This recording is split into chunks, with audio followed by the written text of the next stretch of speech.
was wild being in the stadium and not having a fucking clue what's going on. So I'm looking at my phone 1 minute, we're 4th, and then it was 5th, then we were 6th, then we were 7th, then I was 8th, and then everyone's going, shit, if Real Madrid score, then you're out of it. And then Real Madrid started battering everyone, so they got men sent off, and then the goalkeeper scored. So excitement level-wise, it was wild, you know what I mean? So what's the problem then with this format? Why are people... Cause I think it's mad. Like, what's football...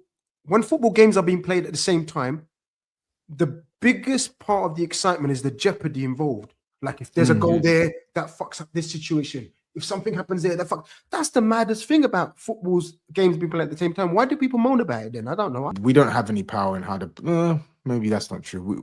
We don't decide how the team plays. The manager decides how the team plays. So if they play a low block and they're defending instead of trying to go for the game, then the fans will make their voice heard, bro. As they should. And this sounds like a Tottenham fan between a rock and a hard place. He says, do you, man, think it's acceptable to want your team to lose if the manager needs to be sacked for the good of the club? Bro, I've been toying with this the whole week. Like, we're saying that. Like, how do I get Tottenham to win and he gets sacked? Is that not a possibility? I would love for that to be a possibility. Yeah, I don't know how that one works out, if I'm honest with you, but... Yeah, Tricks with another one saying, Todd referencing the game in August, but is purposefully leaving out that City's defence had Trafford, Rico Lewis, and Ake in it. Again, go and look at the team that we played in midfield. And go look who played left wing for Tottenham and striker. Was it better or worse than this? Do you lads agree with Scholes in saying that Arsenal would be the worst team to win the Premier League? Aesthetic-wise, yes, in my opinion. We have to see how the 3 months plays out. But aesthetic-wise, it's not great aesthetically, is it? So, what are you for open play goals? 17th, I heard, or some nonsense. Is that even true? Is that true? Yeah. See, this is the type of stat that would back up such argument. And I'm not even 35% set piece goals. Nasty, mate. Mad. That's actually mad. I wouldn't care. I'm not gonna lie. I'm not gonna be a hypocrite. I wouldn't give a damn. I wouldn't care. I don't give a shit. Remember, you know what doing about you were doing the same thing about Liverpool. Worse, you're not. Yeah. I was saying I couldn't give a shit. Arsenal fans, don't be rattled, man. You shouldn't give a shit, really, man. I think it's different with Arsenal. Frank had a chance to profile the type of players he wanted in his squad. What I've been saying, and I think Steve's been saying as well, Frank hasn't had a chance to get the right profile, his profile of players, not what the board have given him. I hear you, the board have given him Simons. I hear you, the board have given him, who's the other player you said? Who's the other player? And they got... No. Kudos.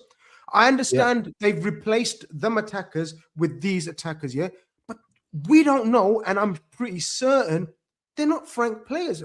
Give him a chance for have 3 windows of his players. I don't agree with that. And then judge him.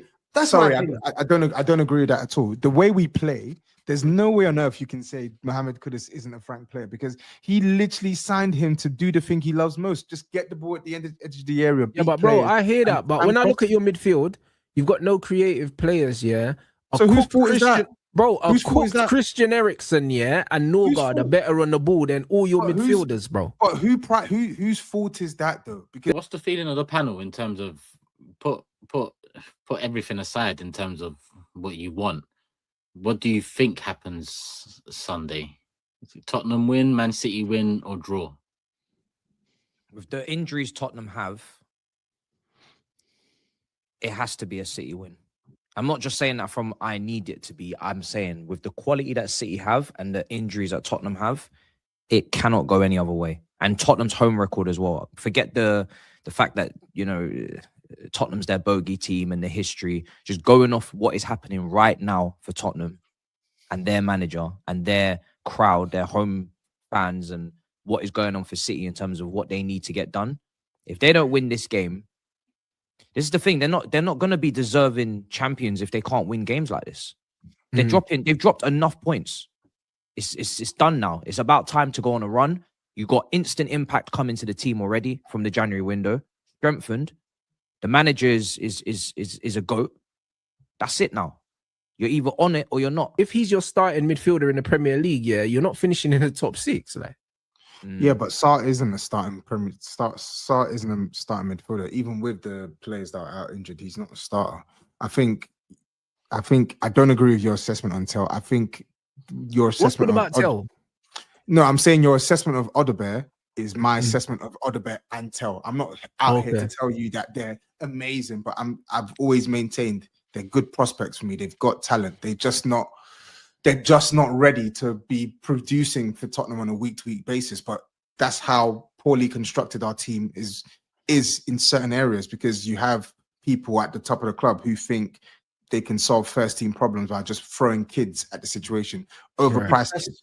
But you got to admit, that's because the likes of Solanke, Kulusevski, Maddison, your three best attackers, are pretty much injured all season. Right. But Kulusevski was injured. So I'm just... but Kulusevski got injured. I'm just finishing. So you take out the three top strikers from all your clubs, people, for the majority of the season, you will struggle to create and 100% look fluid in attack.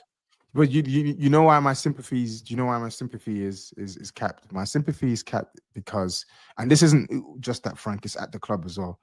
We knew Kulusevski was injured from May last year. Well, you need one of those tables with an opinion. Who's the second best They manager don't in the like league? it, Rex. They don't like it. And just go to different parts of the country. Just ask though. They don't like it, Rex. It's Emery. What is the most popular answer?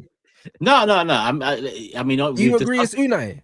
We've discussed this on the show before. There's context for Emery to be if you're just looking on paper and trophies and whatnot, and there's context for Arteta to be. I don't think there's any context for Arteta because he's won one trophy, mate. He's won the same amount as Glasner, so I don't think there's and spent £1 billion. So I don't think there's any context. And Glasner's got a European title. But it looks like the conversation is going to be very different in 3 months. No, it's not, because when you bottle it, the conversation is going to be what manager has failed to win the Premier League as many times as Mikel Arteta. That's going to be a pub question. So wait, you don't think we're winning nothing? No, you might win. We spent nearly 200 million on the attack. So what did you think changed though, or what did you expect to change? Because you brought in a striker, and your system does not accommodate a striker, so that was a waste of money. Your best strikers probably Marino, your second best strikers Havertz, or if you want to interchange them, they're both midfielders. So either way, your system doesn't suit having a centre forward, so it was a waste of money. You don't have creative players in the middle. Your manager doesn't want that. Your manager wants your creative outlets to be a wide players tossing the ball into the box. And they haven't been good enough either. But exactly. What's happening is supposed to be happening. No, but the expectation after you buy a Gyökeres, because you're right. Anytime I said I want Gyökeres this summer, I said it needs to come with the caveat that Mikel changes a little something in terms of the transition and the attack, the risk-taking element. He hasn't, and you're right. He hasn't, you could call it a waste if he doesn't end up finding that formula for Gyökeres. But 22 games in, after we've dropped points in 3 games, and I've mentioned the attack all season, this weekend in particular, I'll take a shithouse win and just keep it moving. Do you get it? So I don't really every week though, isn't it? Do you know what I mean? Like, the thing is, the man, performances. For me, it's about the performances. It's not about the results, because we've seen managers get results and the performances don't look like the results. Do you know what I'm saying? I saw that under Oli for a while, seen it under Ten Hag, seen it under Ruben, even though we didn't get the results. The most important thing is the performances. If we get results and performances, then I don't change things. But if we get results without the performances and the performances kind of dwindle, then I think we should potentially look elsewhere. But I think there's a danger in looking past Carrick because he's familiar. Do you know what I'm saying? And they do it a lot, man. They do it a lot in football. They look past. And the funny thing is, like, Man City's next manager could be Vincent Kompany. Do you know what I mean? And who would have thought that when he was at Burnley?